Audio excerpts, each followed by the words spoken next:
Hello and welcome along to the next instalment of my camper conversion YouTube channel. So this video is part of a series converting a second Daihatsu Hijet from a bog standard basic panel van into a DVLA registered camper van. This one's a white one. We've done a previous blue one that's fully documented on my channel already, so if you haven't already had a look at that, do so. It's fully documented job by job, just like this one is as well.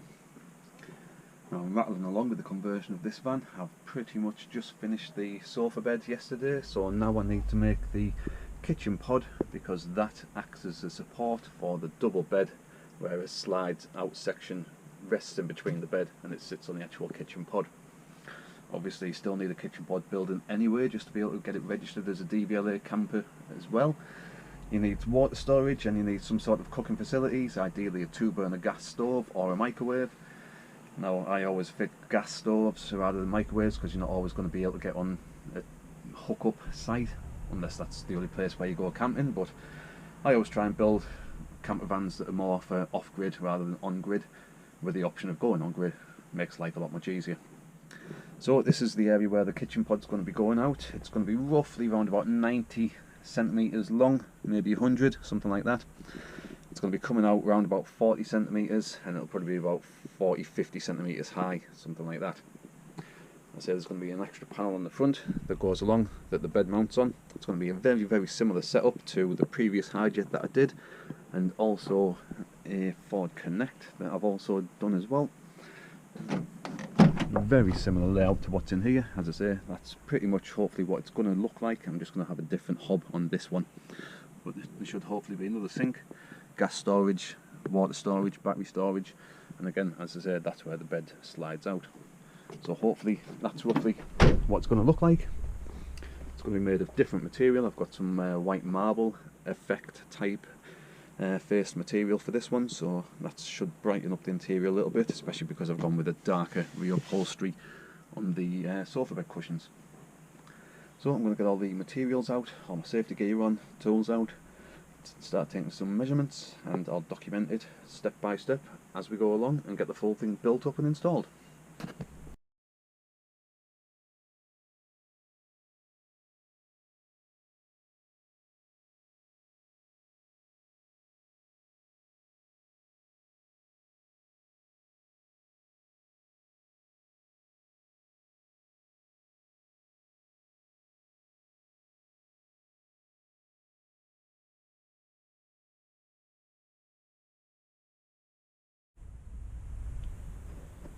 Right, so there's all the panels cut down. I've cut down all of the timber for the supporting frame behind all the panels as well. I've just got one more timber length to cut down just for the support beams that stand up. Other than that, that's everything almost cut. This is going to be the side panels. They need some doors cutting in as well. But it's almost at the stage now where I can start assembling it all together. So one more bit of that to cut down, but I'll be actually cutting those after it's half assembled anyway. So I'll get some brackets, screws, screwdriver, bits bobs out, crack on and start getting it all put together and see how it looks.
So that's the basic frame, all fully built and constructed and strengthened through. Now I just need to put the doors loosely on, draw around the inside of the doors, up and around and across, and extend it out. And then that's going to have a full flap opening there with a piano continuous type hinge in the actual bracket So I'll get these drawn round, cut, and then it's time to get the panels assembled, and then we're almost there.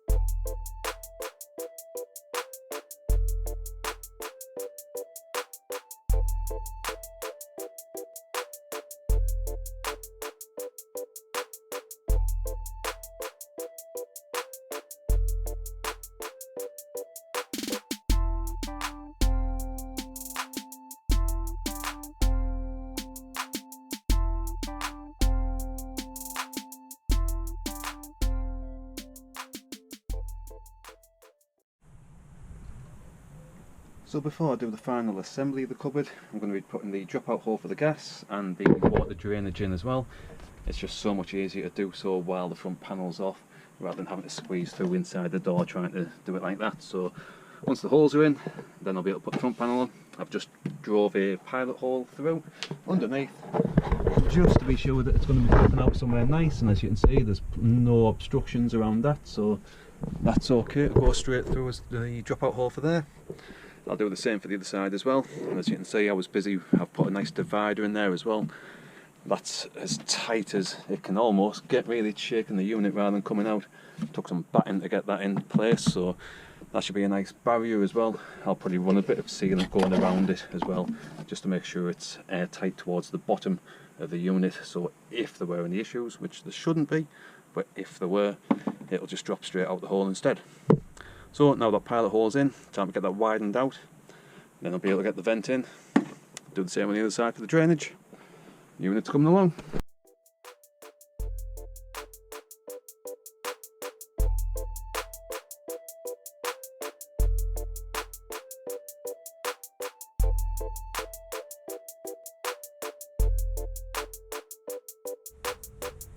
So we're just treating all of the cut metalwork with some rust protective hammerite on both holes.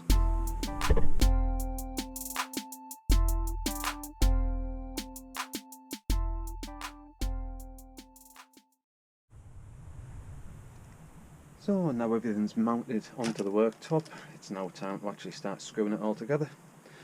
I've already been round and sealed the inside of that divider. So that's got a full bead of Sikaflex going all the way around, all the way up, all the way around the frame and back down there. Once this side panel's on, I'll also run another bead going down there and along the timber, just to try and get it as airtight as possible, just so the main area for any gas to go, if there were any issues, will be straight out of that hole. As I say, none of this is screwed on now, this has just been a test fit, just to be sure to make sure it's all lining up right. It's all fine. As I say, it's all been measured and test fit God knows how many times to be sure everything was going to be okay. The sink's a nice fit for the tap as well, so now it's just a case of getting these final bits screwed on, get one more sheet cut for the front, and then it'll be it.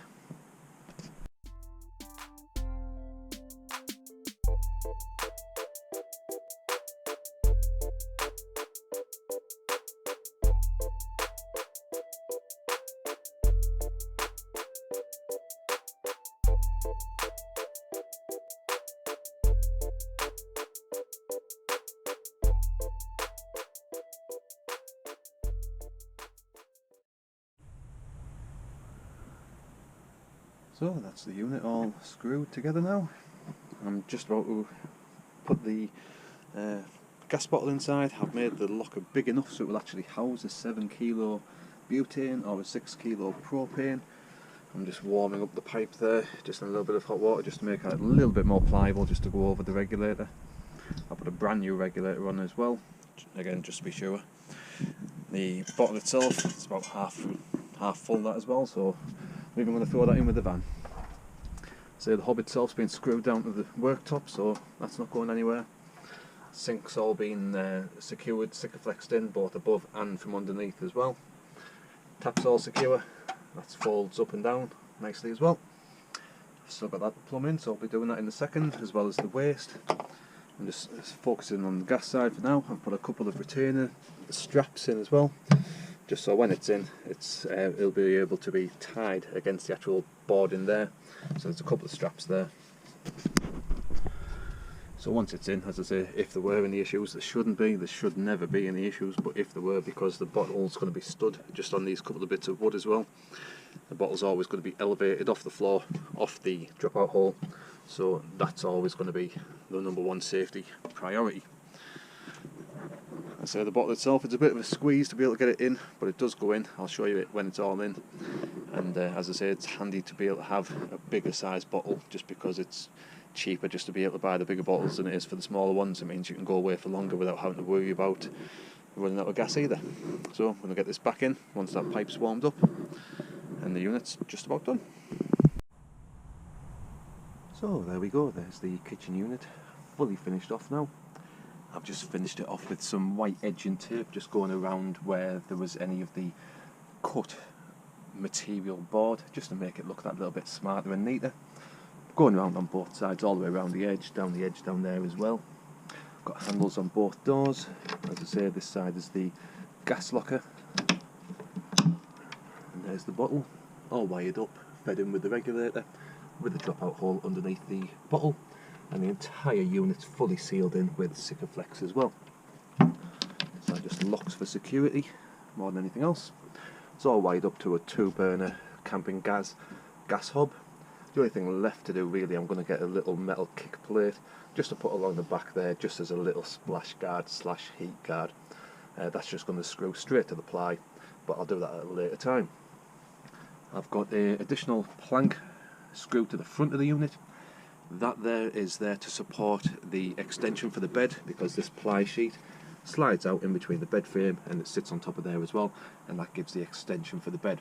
So the kitchen unit is actually partly integral to the bed build, otherwise you don't have anything to slide the extension out onto. Now on the other side, I've got a lovely little sink that I've made there, wired up to a microswitch brand new tap with a microswitch pump as well.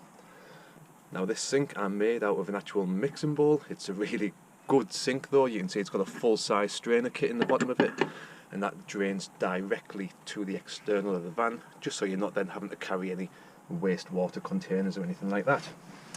On the underside of this side, as you can see, it's still got all the plastic covers on and things, so this still needs coming off really.